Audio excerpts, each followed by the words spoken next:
ರಾಮನಾಯಕರವರು.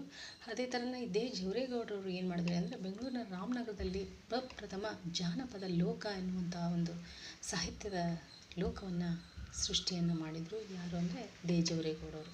ಇಂತಹ ಒಂದು ಸಾಹಿತ್ಯಕ್ಕೆ ತಮ್ಮದೇ ಆದಂಥ ಅಮೂಲ್ಯವಾದಂಥ ಕೊಡುಗೆಯನ್ನು ಕನ್ನಡ ಸಾಹಿತ್ಯವೂ ಕೂಡ ನೀಡಿದ್ದಾರೆ. ಅಂಥ ಒಂದು ಶ್ರೇಷ್ಠರಲ್ಲಿ ಇವರು ಕೂಡ ಆಗ್ತಾರೆ.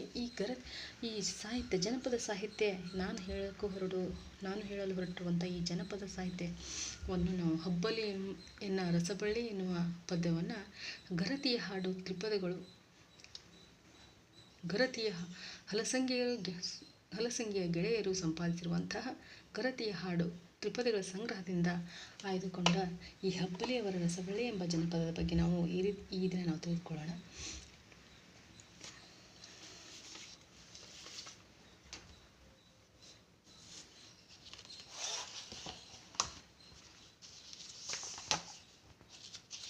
ಪುಸ್ತಕ ಎಷ್ಟನೇ ಪದ್ಯ?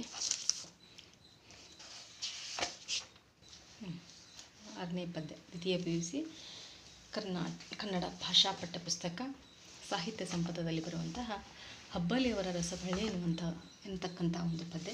ಈ ಪದ್ಯವನ್ನು ನಾವು ನೋಡ್ತಾ ಹೋಗೋಣ. ಮೊದಲು ಹೇಳ್ತೇನೆ, ಆಮೇಲೆ ಅದರ ವಿವರಣೆಯನ್ನು ನೋಡೋಣ. ಮೊದಲು ಪದ್ಯವನ್ನು ನೋಡೋಣ. ಹಬ್ಬಲಿಯವರ ರಸಬಳ್ಳಿ ಎಂಬ ಪದ್ಯ. ಬಂಗಾರ ಬಳಿಯಿಟ್ಟು ಬೈಬಾಡ ಬಡವರನ, ಬಂಗಾರ ನಿನಗೆ ಸ್ಥಿರವಲ್ಲ, ಬಂಗಾರ ನಿನಗೆ ಸ್ಥಿರವಲ್ಲ, ಮಧ್ಯಾಹ್ನದ ಬಿಸಿಲು ಹೊಳ್ಳುವುದು ತಡವಲ್ಲ, ಬಡತನ ಬಂದರ ಬಡಿಬ್ಯಾಡ ಬಾಲರನ, ಆಡ್ಯಾಡಿ ಬಂದು ತೊಡಿ ಮ್ಯಾಲ, ಆಡ್ಯಾಡಿ ಬಂದು ತೊಡಿ ಮ್ಯಾಲ, ಆಡಿದರೆ ಬಡತನವೆಲ್ಲ ಬಯಲಾಗಿ, ಬಡತನವೆಲ್ಲ ಬಯಲಾಗಿ, ಉತ್ತಮರ ಗೆಳೆತನ ಪುತ್ತಳಿ ಬಂಗಾರ, ಮತ್ತ ಹೀನರ ಗೆಳೆತನ, ಮತ್ತ ಹೀನರ ಗೆಳೆತನ, ಮಾಡಿದರ ಹಿತ್ತಾಳಿಗಿಂತ ಬಲು ಹೀನ, ಮಂದಿ ಮಕ್ಕಳೊಳಗ ಚೆಂದಾಗೊಂದಿರಬೇಕ, ನಂದಿಯ ಶಿವನ ದಯದಿಂದ, ನಂದಿಯ ಶಿವನ ದಯದಿಂದ, ಹೋಗಾಗ ಮಂದಿ ಬಾಯಾಗ ಇರಬೇಕ, ಇದ್ದರ ಇರಬೇಕು ಬುದ್ಧಿವಂತರ ನೆರೆಯ, ಕುದ್ದರಗೇಡಿ ಕುಲಗೇಡಿ, ಕುದ್ದರಗೇಡಿ ಕುಲಗೇಡಿ, ನೆರೆಯಿದ್ದ ಇದ್ದೊಟ್ಟು ಬುದ್ಧಿ ಕಳಕೊಂಡಿ, ಇದ್ದೊಟ್ಟ ಬುದ್ಧಿ ಕಳಕೊಂಡಿ, ಹುಟ್ಟುವಾಗ ತರಲಿಲ್ಲ ಹೋಗುವಾಗ ಒಯ್ಯಲಾರೆ, ಸುಟ್ಟು ಸುಟ್ಟು ಸುಣ್ಣದರಳಾಯ್ತು, ಸುಟ್ಟು ಸುಟ್ಟು ಸುಣ್ಣದರಳಾಯ್ತು, ದೇಹವು ಕಷ್ಟವನ್ನು ಬಿಡಿಸೋ ಸೃಷ್ಟಿಗೊಡೆಯ, ಕಷ್ಟವನ್ನು ಬಿಡಿಸೋ ಸೃಷ್ಟಿಗೊಡೆಯ, ಬ್ಯಾಸಾಗಿ ದಿವಸಕ್ಕ ಬೇವಿನ ಮರತಂಪ, ಭೀಮಾರತಿಯಂಬ ಹೊಳೆತಂಪ, ಭೀಮಾರತಿಯಂಬ ಹೊಳೆತಂಪ, ಹಡೆದಮ್ಮ ನೀತಂಪ ನನ್ನ ತವರಿಗೆ, ನೀತಂಪ ನನ್ನ ತವರಿಗೆ, ಕಣ್ಣಂಜಲ್ ಕಾಡಿಗೆ ಬಾಯಂಜಲ್ ವಿಳ್ಯಾವ, ಯಾರಂಜಲುಂಡು ನನ್ನ ಮನವ, ಯಾರಂಜಲುಂಡು ನನ್ನ ಮನವ, ಹಡೆದವನ ಬಾಯಂಜಲುಂಡು ಬೆಳೆದೇನ, ಬಾಯಂಜಲುಂಡು ಬೆಳೆದೇನ. ಮಕ್ಕಳೇ, ವಿದ್ಯಾರ್ಥಿಗಳೇ, ಈಗ ಇದರ ವಿವರಣೆ ನೋಡ್ತಾ ಹೋಗೋಣ. ಬಂಗಾರ ಬಳಿಟ್ಟು ಈ ತಾಯಿ ಏನು ಮಾಡ್ತಾಳೆ ಅಂದರೆ, ತನ್ನ ಮಗಳು ಗಂಡನ ಮನೆಗೆ ಹೋಗುವಂತಹ ಸಂದರ್ಭದಲ್ಲಿ ತಾಯಿ ತನ್ನ ಮಗಳಿಗೆ ಯಾವ ರೀತಿಯಾಗಿ ಬುದ್ಧಿ ಮಾತನ್ನು ಹೇಳ್ತಾಳೆ, ಅಲ್ಲಿ ಯಾವ ರೀತಿಯಾಗಿ ನಡ್ಕೋಬೇಕು, ಸಂದರ್ಭಗಳು ಹೇಗಿದ್ದರೂ ಅದನ್ನು ಹೇಗೆ ನೀನು ಎದುರಿಸಬೇಕು ಅನ್ನೋದನ್ನು ಈ ಒಂದು ಪದ್ಯದಲ್ಲಿ ತಾಯಿ ತನ್ನ ಮಗಳಿಗೆ ಹೇಳೋದ್ರ ಮೂಲಕ ವಿವರಣೆ ಇದೆ. ಹಾಗಾಗಿ ಒಂದೊಂದಾಗಿ ಪದ್ಯದ ತ್ರಿಪದಿ ಇದು ತ್ರಿಪದಿಯ ರೂಪದಲ್ಲಿರುವುದರಿಂದ ಇದರ ಒಂದೊಂದು ತ್ರಿಪದಿಯನ್ನು ನಾವು ವಿವರಣೆಯನ್ನು ನೋಡ್ತಾ ಹೋಗೋಣ. ಬಂಗಾರ ಬಳೆಯಿಟ್ಟ ಬೈಬಾಡ ಬಡವರನ, ಬಂಗಾರ ನಿನಗೆ ಸ್ಥಿರವಲ್ಲ, ಬಂಗಾರ ನಿನಗೆ ಸ್ಥಿರವಲ್ಲ, ಮಧ್ಯಾಹ್ನದ ಬಿಸಿಲು ಹೊಳ್ಳೋದು ತಡವಲ್ಲ. ತಾಯಿ ತನ್ನ ಮಗಳಿಗೆ ಹೇಳ್ತಾಳೆ, ನಿನಗೆ ಶ್ರೀಮಂತಿಕೆ ಐತಿ ಅಂತೇಳಿ ನೀನು ಅಹಂಕಾರನ ಪಡಬೇಡ, ಬಂಗಾರ ಬಳೆ ಇಟ್ಕೊಂಡಿನಿ ಅಂತೇಳಿ ಬಡವ್ರು ನೋಡಿ ಕೀಳಾಗಿ ಕಾಣಬೇಡ, ಯಾಕಂದ್ರೆ ಅದು ಬಂಗಾರ ಶಾಶ್ವತ ಅಲ್ಲ. ಅದು ಯಾವುದಕ್ಕೆ ಸಮ ಅಂದರೆ ಮಧ್ಯಾಹ್ನದ ಬಿಸಿಲು. ಈಗ ಬೆಳಗಿದೆ, ಮಧ್ಯಾಹ್ನ ಬಿಸಿಲಾಗುತ್ತೆ, ಬಿಸಿಲು ಹೀಗೇ ಇರುತ್ತೆ ಅಂತ ಹೇಳೋದಕ್ಕಾಗಲ್ಲ. 40 ಆದಮೇಲೆ ಅದು ಬಿಸಿಲು ಹೋಗಲೇಬೇಕು. ಅದೇ ಥರ ಈ ಶ್ರೀಮಂತಿಕೆ ಅನ್ನುವಂಥದ್ದು ಕೂಡ ಶಾಶ್ವತವಲ್ಲ. ಹಾಗಾಗಿ ಯಾರನ್ನು ಕೀಳಾಗಿ ಕಾಣಬೇಡ, ಕೆಟ್ಟ ಕಡಿಮೆ ಬಡವರನ್ನ ಕಡೆಗಣಿಸ್ಬೇಡ ಅಂಥೇಳಿ ತನ್ನ ತಾಯಿ ಮಗಳಿಗೆ ಹೇಳ್ತಾ ಹಳ್ಳಿ ಕಡೆ ನಾವು ಒಂದು ಗಾದೆ ಮಾತನ್ನು ನೋಡ್ತಾ ಹೋಗ್ತೀವಿ. ಏಕೆಂದರೆ ಅಲ್ಪನಿಗೆ ಐಶ್ವರ್ಯ ಬಂದರೆ ಅರ್ಧ ರಾತ್ರಿ ಎದ್ದು ಕೊಡೆ ಹಿಡಿದಂತ. ಹಂಗೆ ಈ ಶ್ರೀಮಂತಿಕೆ ಅನ್ನುವಂಥದ್ದು ಶಾಶ್ವತವಲ್ಲ, ಸ್ಥಿರವಲ್ಲ. ಸ್ಥಿರ ಅಂತ ಹೇಳಿದರೆ ಶಾಶ್ವತ. ಈ ಶಾಶ್ವತವಾಗಿರುವಂಥದ್ದಲ್ಲ ಈ ಶ್ರೀಮಂತಿಕೆ. ಇದು ಬಿಸಿಲಿದ್ದಂಗೆ.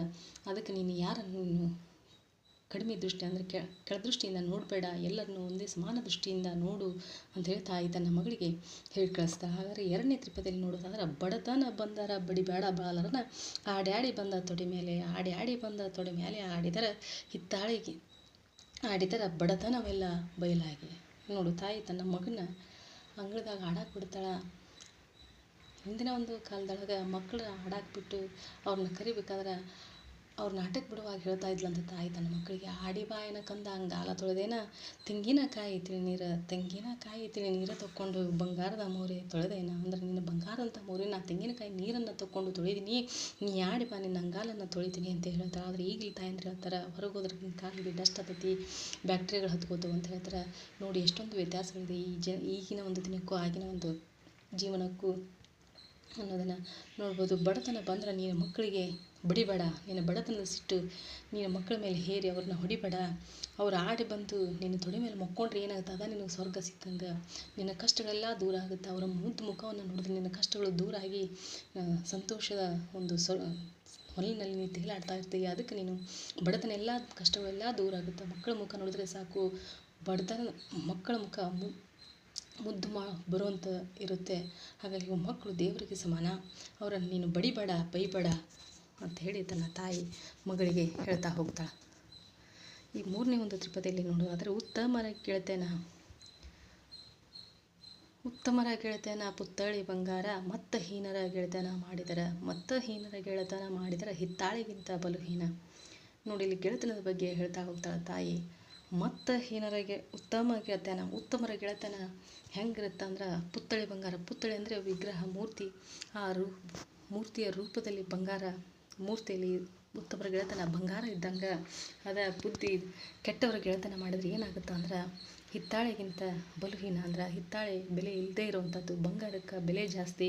ಈ ಒಳ್ಳೆಯವರ ಗೆಳೆತನ ಮಾಡಿದ್ರೆ ನಾವು ಬಂಗಾರದ ಎಷ್ಟು ಬೆಲೆ ಇರುತ್ತೋ ಅಂತ ಅಷ್ಟೊಂದು ಬೆಲೆ ಇರುತ್ತೆ. ಅದೇ ಬುದ್ಧಿ ಇಲ್ಲದವ್ರನ್ನ ಗೆಳೆತನ ಮಾಡಿದ್ರೆ ಅದು ನಮ್ಮ ಗೆಳೆತನ ಇನ್ನೊಂದಕ್ಕೆ ಲೋಹಕ್ಕೆ ಹೋಲಿಸಿದರೆ, ಹಿತ್ತಾಳೆ ಅನ್ನುವಂಥದ್ದು ಕೂಡ ಲೋಹ, ಬಂಗಾರ ಅನ್ನುವಂಥದ್ದು ಕೂಡ ಲೋಹ. ಬಂಗಾರಕ್ಕೆ ಇದು ಲೋಹ ಆದರೂ ಕೂಡ ಅದಕ್ಕೆ ಬೆಲೆ ಜಾಸ್ತಿ. ಅದೇ ಹಿತ್ತಾಳೆಗೆ ಲೋಹ ಆದ್ರೂ ಅದಕ್ಕೆ ಬೆಲೆ ಕಡಿಮೆ. ಅದೇ ಥರ ಒಳ್ಳೆಯವರ ಗೆಳೆತನ ಹಿಂಗಿದ್ದು ಬಂಗಾರ ಅಂತ ಇರುತ್ತೆ. ಬುದ್ಧಿ ಇಲ್ಲದೆ ಇರೋ ಗೆಳೆತನ ಮಾಡಿದರೆ ಹಿತ್ತಾಳಿಗೆ ಇರುತ್ತೆ. ಅದಕ್ಕೆ ಸರ್ವಜ್ಞರು ಒಂದು ಕಡೆ ಹೇಳ್ತಾರೆ ತಮ್ಮ ವಚನದಲ್ಲಿ, ಜನರ ಸಂಘ ಹೆಜ್ಜೇನು ಸವಿದಂತೆ ದುರ್ಜನರ ಸಂಘ ಬಚ್ಚಲ ನೀರಿನಂತಕ್ಕೂ ಸರ್ವಜ್ಞ ಅಂತೇಳಿ ಹೇಳ್ತಾರೆ ನಮ್ಮ ಸರ್ವಜ್ಞರು. ಅದೇ ಥರ ಉತ್ತಮರ ಗೆಳೆತನ ಹೆಂಗಿರುತ್ತೆ ಅಂದರೆ, ಸಜ್ಜನರ ಅಂದರೆ ಒಳ್ಳೆಯರ ಒಂದು ಸಂಘ ಮಾಡಿದ್ರೆ ಹೆಜ್ಜೇನು ಅಂದರೆ ಸಕ್ಕರೆ ಸವಿದಂಗೆ ಇರುತ್ತೆ ನಮ್ಮ ಜೇನು ಗೆಳೆತನ. ಕೆಟ್ಟವರ ಗೆಳೆತನ ಮಾಡಿದ್ರೆ ಹೇಗಿರುತ್ತೆ ಅಂದರೆ, ಆ ಬಚ್ಚಲ ನೀರು ಏನು ಎಲ್ಲ ಅಂದರೆ ಕೊಳಚೆ ನೀರೋದು, ಆ ಕೊಳಚೆ ನೀರಿಗೆ ಹೋಲಿಕೆಯನ್ನು ಮಾಡಿದ್ದಾರೆ ನಮ್ಮ ಸರ್ವಜ್ಞರು. ಅದೇ ಥರ ಈ ಉತ್ತಮರ ಮತ್ತು ಕೆಟ್ಟವರ ಗೆಳೆತನ ಯಾವ ರೀತಿಯಾಗಿರುತ್ತೆ ಅಂತ ತಾಯಿ ಹೇಳ್ತಾಳೆ. ಹಾಗಾದ್ರೆ ಮುಂದಿನ 4ನೇ ತ್ರಿಪದಿಯಲ್ಲಿ ನೋಡೋದಾದರೆ, ಮಂದಿ ಮಕ್ಕಳೊಳಗೆ ಚೆಂದಾಗಿ ಗೊಂದಿರಬೇಕ ನಂದಿಯ ಶಿವನ ದಯದಿಂದ ಹೋಗಾಗ ಮಂದಿ ಬಾಯಾಗ ಇರಬೇಕ ಅಂತ ಹೇಳಿ ತಾಯಿ ತನ್ನ ಮಗಳಿಗೆ ಹೇಳ್ತಾಳೆ. ಏನಂದ್ರೆ ಇಲ್ಲೊಂದು ಶರಣರ ಒಂದು ವಚನ, ಇದು ನುಡಿ ನೆನಪಾಗುತ್ತೆ. ಶರಣರ ಬದುಕನ್ನು ಮರಣದಲ್ಲಿ ನೋಡು. ಅಂದರೆ ಶರಣರು ಯಾವ ರೀತಿಯಾಗಿ ಬದುಕಿದ್ರು ಅಂದ್ರೆ, ಅವರು ಸತ್ತಾಗ ಅವರ ಕೂಡಿರುವಂಥ ಜನರ ಮೇಲೆ ಹೇಳ್ಬೋದು, ಅವರು ಎಷ್ಟು ಜನರನ್ನು ಸಂಪಾದನೆ ಮಾಡಿದ್ದಾರೆ ಅಂತ ಅನ್ನುವಂಥದ್ದನ್ನು. ಅದೇ ಥರ ಮಂದಿ ಮಕ್ಕಳೊಳಗೆ ನೀವು ಹೆಂಗಿರಬೇಕು ಅಂತ ಹೇಳಿದ್ರೆ, ಮಂದಿ ಮಕ್ಕಳೊಳಗೆ ಅಂದರೆ ಅಕ್ಕಪಕ್ಕದವ್ರ ಜೊತೆಗೆ ಅಥವಾ ಸಮಾಜದೊಳಗೆ ಹೇಗೆ ಬದುಕಬೇಕು ಅನ್ನೋಂಥದ್ದನ್ನು ನಾವು ಇಲ್ಲಿ ಕಾಣ್ಬೋದು. ಯಾರೇ ಇರಲಿ, ಮನೆಯಲ್ಲಿ ಸಣ್ಣವರೇ ಇರಲಿ, ದೊಡ್ಡವರೇ ಇರಲಿ, ಅವರಿಗೊಂದು ಗೌರವ ಮರ್ಯಾದೆ ಅಂಥೇಳಿ ನಾವು ಕೊಡಲೇಬೇಕು. ದೇವರು ಕೊಡಬೇಕು. ನಾವು ನಂದಿಯ ಶಿವನ ದಯದಿಂದ ಹೋಗಂದರೆ ಸತ್ತಾದ್ಮೇಲೆ ಹೋಗುವಂಥ ಸಂದರ್ಭದೊಳಗೆ 4 ಮಂದಿ ಬಾಯಾಗ ನಾವು ಇರಬೇಕು. ಭಾಳ ಚಲೋ ಇದ್ನಪ್ಪ, ಹೆಂಗಿದ್ದ, ಒಳ್ಳೆಯ ರೀತಿ ಬದುಕಿದ್ರೆ ಹಂಗೆ ಬದುಕಬೇಕು ಅನ್ನೋ ರೀತಿಯೊಳಗೆ ಯಾವನ ಹೋಗ್ಬಿಡ ಅನ್ನೋ ರೀತಿಯೊಳಗೆ ನಾವು ಇರಬಾರ್ದು ಅಂಥೇಳಿ ಹೇಳ್ತಾಳೆ ತಾಯಿ.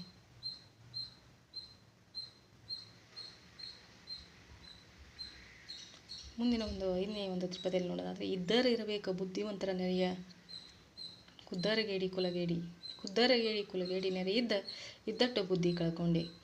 ಇರಬೇಕು ನಾವು ಬುದ್ಧಿವಂತರ ಜೊತೆಗೆ. ಸಮಾಜದ ಆಜು ಬಾಜು ಅಂದರೆ ಅಕ್ಕಪಕ್ಕ ನೆರೆಹೊರ ಜೊತೆಗೆ ನಾವು ಹೆಂಗಿರ್ಬೇಕು ಅಂದ್ರೆ ಚೆನ್ನಾಗಿರ್ಬೇಕು, ಬುದ್ಧಿವಂತರಾದವರು ಇರಬೇಕು, ಸಜ್ಜನ ಅಕ್ಕಪಕ್ಕ ಒಳ್ಳೆಯವರು ಇರಬೇಕು. ಆದರೆ ದುಷ್ಟರು ಇರಬಾರ್ದು. ದುಷ್ಟರು ಇದ್ದರೂ ಕೂಡ ಖುದ್ದರಗೇಡಿ ಅಂದರೆ ದುಷ್ಟತನ ಇರುವಂಥವ್ರು ಅಕ್ಕಪಕ್ಕದಲ್ಲಿ ಇದ್ರೆ ಅವರ ಕೂಡಿದ್ದು ನಮ್ಮ ಬುದ್ಧಿಯನ್ನು ಕಳ್ಕೊಳ್ಬೇಕಾಗತ್ತಾ. ಆದರೆ ಅಂಥವ್ರ ಜೊತೆಗೆ ನಾವು ಇರಬಾರ್ದು. ಒಳ್ಳೆಯವರ ಒಂದು ಜೊತೆಗೆ ಇರಬೇಕು ಅಂಥೇಳಿ ತಾಯಿ ಬುದ್ಧಿವಾದವನ್ನು ಹೇಳ್ತಾಳೆ. ಹಾಗಾದರೆ 6ನೇ ಪದ್ಯದ ಅರ್ಥ ನೋಡೋದಾದರೆ, ಹುಟ್ಟುವಾಗ ತರಲಿಲ್ಲ ಹೋಗುವಾಗ ಒಯ್ಯಲಾರೆ, ಸುಟ್ಟು ಸುಟ್ಟು ಸುಣ್ಣದರಳಾಯಿತು. ಕ್ಷಮಿಸಿ.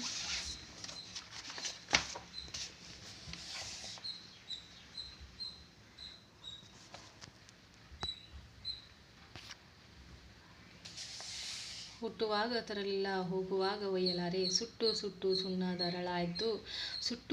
ಸುಣ್ಣದರಳಾಯಿತು ದೇಹವು, ಕಷ್ಟವನ್ನು ಬಿಡಿಸು ಸೃಷ್ಟಿಗೊಡೆಯ.